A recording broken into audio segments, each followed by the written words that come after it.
Gejolak pelaku usaha hiburan di Kabupaten Badung dengan kenaikan pajak hiburan menjadi 40-75% memantik reaksi wakil rakyat di DPRD Badung. Legislator di Gumi Keris ini siap mengkaji pelaksanaan aturan apabila memang ada suara keberatan dari pelaku usaha.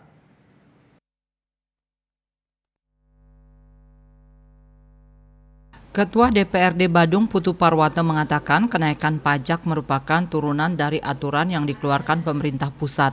Tentunya pihaknya di pemerintahan Kabupaten Badung tunduk pada aturan tersebut.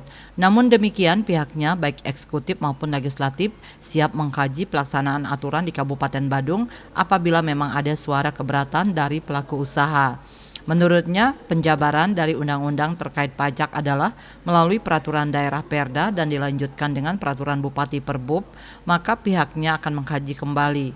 Karena itu pihaknya mengimbau masyarakat dan pelaku usaha yang merasa keberatan atas kenaikan pajak menyampaikan ke pemerintah dan DPRD secara elegan untuk bisa ditindaklanjuti segera.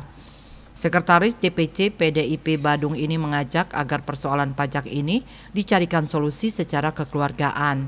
Pihaknya berharap secepatnya ada masukan resmi dari komponen pelaku usaha supaya kenaikan ini tidak terus menjadi polemik. Pihaknya di pemerintahan Badung siap menindaklanjuti untuk kebaikan bersama. Bali Post melaporkan.